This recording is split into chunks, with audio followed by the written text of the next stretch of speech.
Welcome back, babes. So we are sitting at chapter 8, looking at August, which is Contemplate the Heavens, Eternity.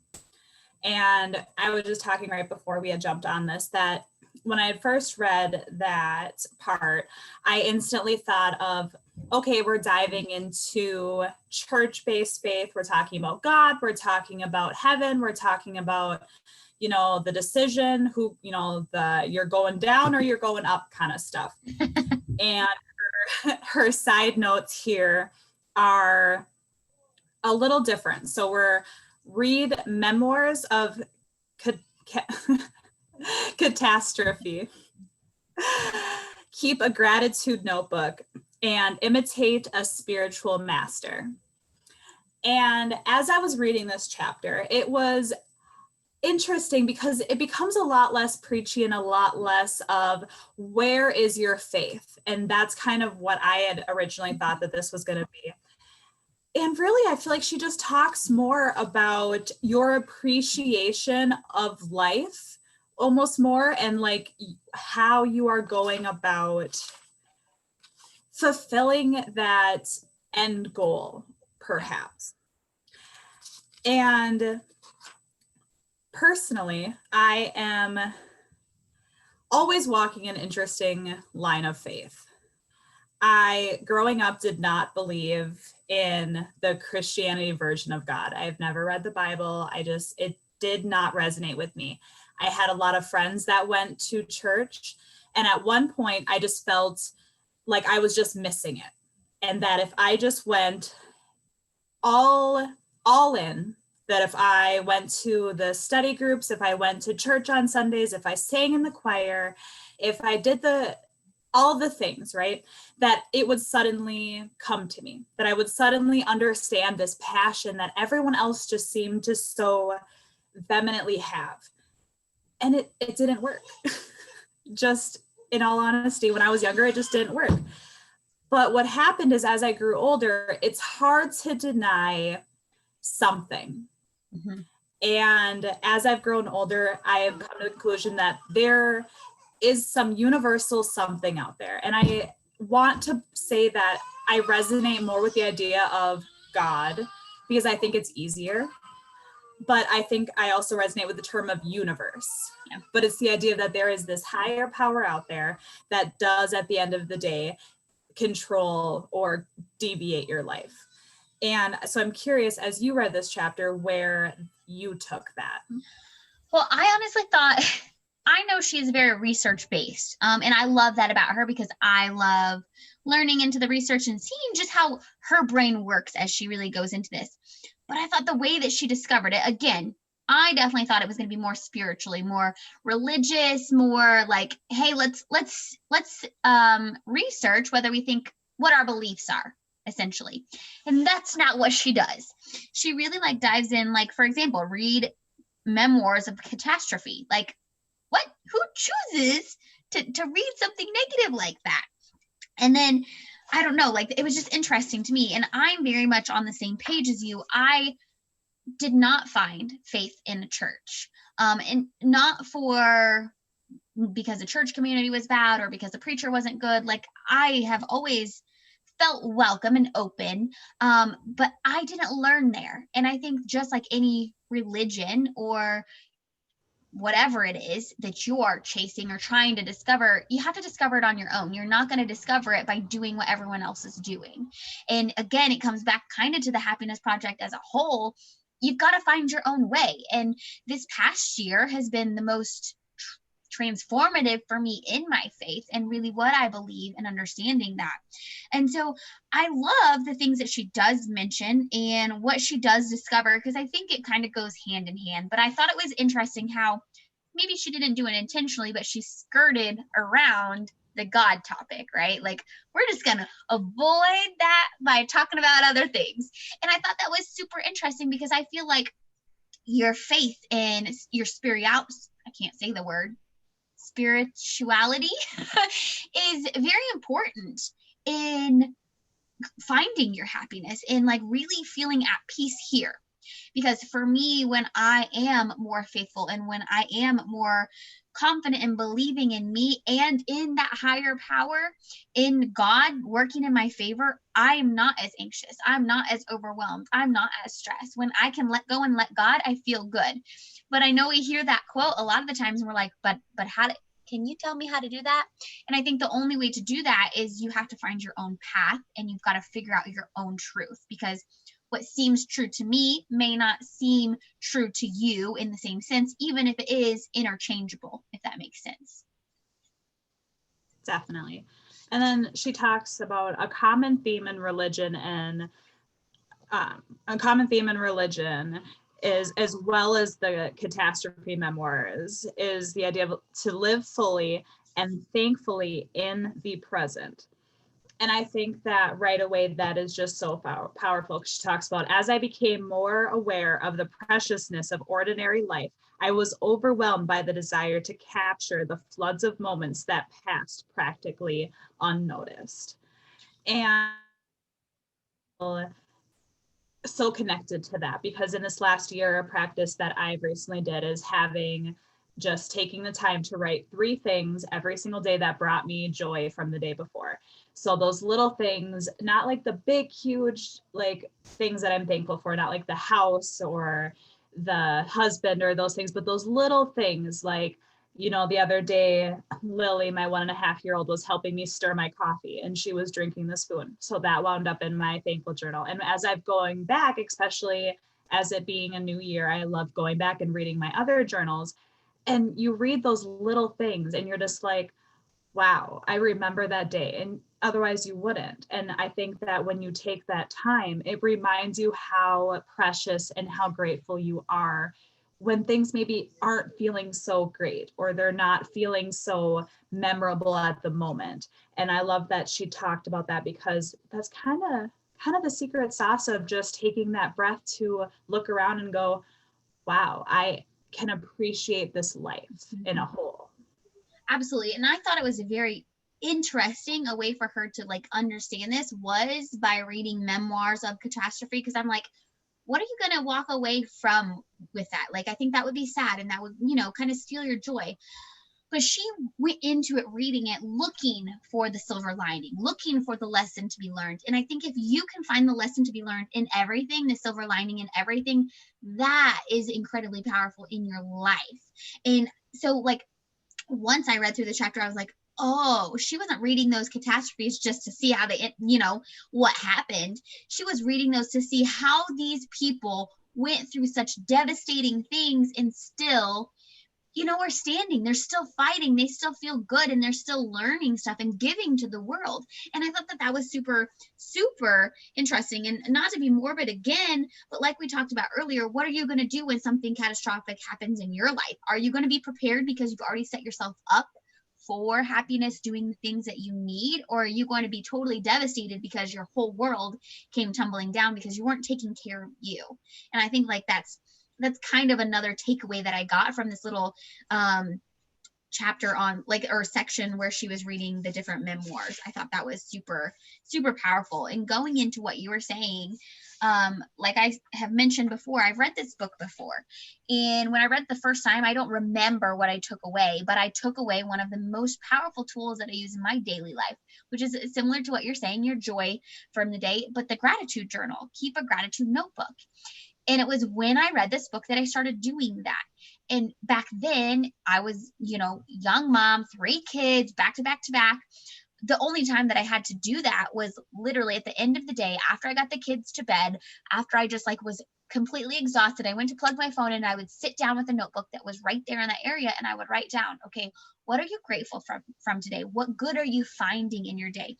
And I didn't realize it came from this reading, but I've used that every single day for the past 5 years, and it has transformed everything in who I am, in how I show up in my everyday life. And I think that's just, like you said, I could pick up any of my notebooks and I could go back to that point in time and I could just celebrate it and I can feel it and I can understand it. And it's like, I captured it, right? I captured those feelings on a piece of paper and no one can take that away from me. And that's super powerful.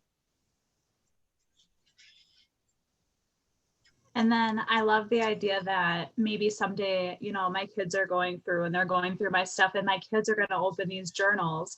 And I have recorded, almost unintentionally, more so for me, but for them, little tidbits of their like childhood and little things that are totally not going to be remembered, 20 years down the road, but that I have pages and pages and records of. And she talks in the Keeping a Gratitude Notebook. She has an entire section of the importance of it. She talks about how gratitude is important to happiness. Studies show that consistently grateful people are happier and more satisfied with their lives. They even feel more physically healthy and spend more time exercising. And I think that that's just really funny how hand in hand, especially with you being in a health and fitness coach and you talking about how in the last 5 years, you've also had this gratitude practice. And I think that it just speaks volumes that she's also recognizing the importance of both of them simultaneously. Absolutely. Absolutely.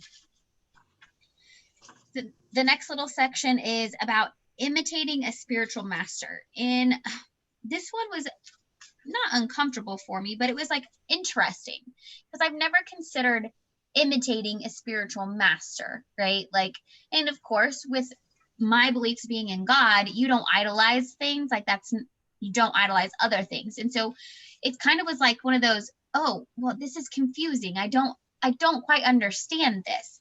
And I loved that she was willing to learn about so many different people and really, take away what she liked from them. And I just think that the title, Imitate a Spiritual Master, isn't necessarily what she was going for, like what she was meaning to do. But reading who she kind of like discovered and understood and dug into, it makes me interested to go read some of their life works and see how they have put good out in the world and what they're doing and why she is inspired by them. Because I think we can learn lessons from anyone in life. And I think that's super, super powerful is every single human has something good to bring to the table. And I love seeing it in real time or like recorded in a book to go back and look at. And I think that's kind of the fascination of the idea that success leaves clues. So Yes. when people are able to achieve these momentous things, whether it's in their field and they have, whether they're doctors and they're, realizing and making these breakthrough technologies and surgeries, or whether it's these artists that have these amazing artworks, they talk about how this was asked in her blog. And so they're talking about Vincent van Gogh and Charles Darwin, and those people that maybe you wouldn't necessarily think of your idols, but people that contributed these huge momentous ideas. What were they doing in their life that allowed for that breakthrough to happen? And I think that that's kind of overall the idea of these people that maybe are in your field or that have done what you're achieving. What does their daily practices look like? Because something got them there.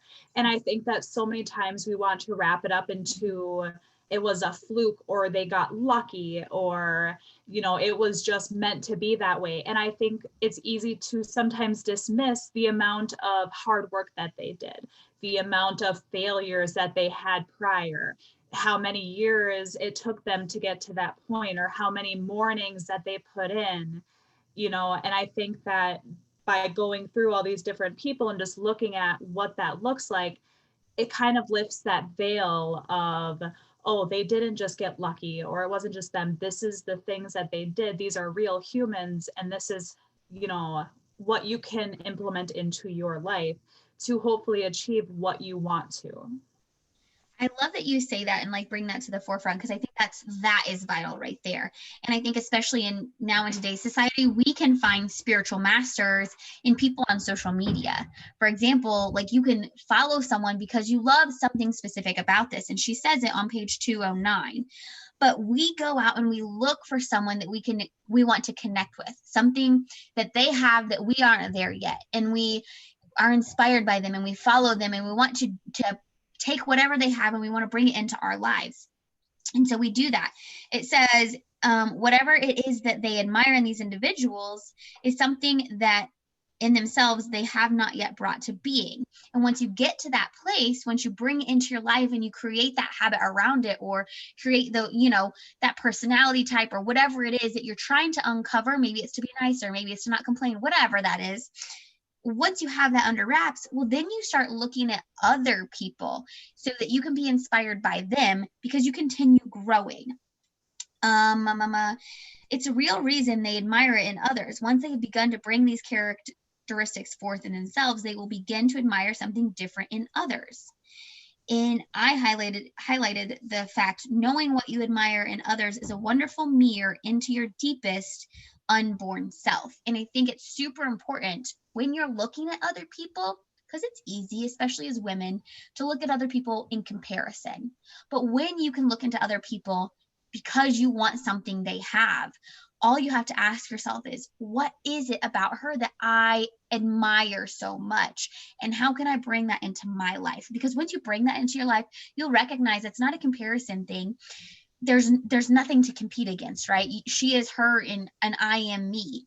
But once you can bring that into your life and you can be proud of that, then you get to go out and find someone else, and you get to keep going through your growth phases. And I thought that was really, really beautiful. I agree. And then in the next section on 216, she talks, and I'm not even sure if this is what I would have pictured in an encompassment of heavens or eternity, but I just have to touch on the importance of this topic, that unhappiness isn't making anyone else happier. Oh. And how many times is it so easy to make complaining or act or those kind of things a conversation starter? And she talks about how other people cultivate unhappiness as a way to control others. They cling to unhappiness because without it, they'd forego the special consideration that unhappiness secures, the claim to pity and attention. Love it. I love that she calls attention to that, because, and she even says, of course, it's cooler to not be too happy. And I think that in society, if you see someone who's just so genuinely authentic and just very happy and loves their life, how easy is it for you to be like, what's really going on?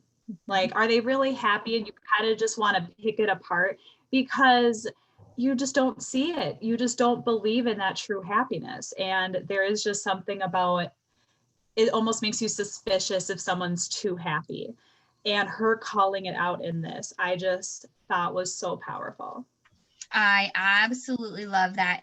And it brings it back to one of the people she talked about that she really admired and she found some inspiration from. I'm trying to look at her name, Teresa. Saint Therese. She was known as, it was from the book Story of Soul, and they called her Little Flower or something.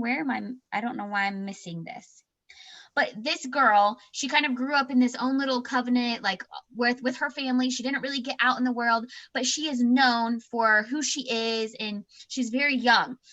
But she talks about, she was so inspired by her because she lived a life based on simple, little, basic things. She didn't do anything crazy momentous. She didn't do anything crazy life-changing. It was all the daily little things that she did. And this girl, she wanted to be a martyr. She wanted to be a voice. She wanted to be a preacher. She wanted to go above and beyond, right? But that wasn't her calling. That wasn't her purpose. She wanted to suffer and spill her blood for Jesus, and she did, but in little ways. It was the little things. And she went on to talk about, how she really, really disliked one of the people who she lived around. And this is very rough summary, obviously. And what she did was she befriended her and she accepted her and she started giving her more love, versus what do we all do when we don't like someone? We push them away and we judge them and we talk bad about them. Instead, she brought her in and she rose above that, and she was just so humble in her own self. Like, she would not let that mean spirit come out. And on page 217, Gretchen Ruben goes in to talk about the belief that unhappiness is selfless and happiness is selfish is misguided. It's more selfless to act happy. It takes energy, generosity, and discipline to be unfailingly lighthearted. Yet everyone takes the happy person for granted. No one is careful of his feelings or tries to keep his spirits high. He seems self-sufficient, and he becomes a cushion for others. And I can see this because I am a much more positive person now. I was not before. But when you are positive and uplifting and you just have a lot to give, people want to take it from you. And so they kind of come at you and latch at you. And empaths can really feel this too. If you're a very empathetic person, then you kind of catch on to other people's feelings. And other people may not be aware of what they're doing or how they try to, steal your positivity or steal your joy or steal your happiness. And that's because you are given a choice, right? You can either continue to choose happy, or you can get pissed off about it and you can complain and you can say, listen, back off. Like, what? You can lose your cool. And your kids do this to you. I think that kids are a great example, prime example, right? They have all this energy. They want all these things. They expect so much of us, and they constantly want to steal that from us. And it's not because they are trying to be mean or bad, but as parents, as good humans, it's our job to be selfless in how we raise them when we want to lose our cool. It's harder to stand up and say, yes, I would love to read you the story for the 500th time. Absolutely, we will sit here while you tie your shoes. Of course, we're not in a hurry. You can pick up that one thing at a time. And it just goes to show, like, that's a great example of how we have to be so selfless in that moment to give our kids the patience that they need, to give them the love that they need. And I just thought that that's beautiful. Like, we don't have to do anything crazy, transformative, or life-changing. We just have to live in love, live in grace, live in understanding of other people. And that's really powerful to me.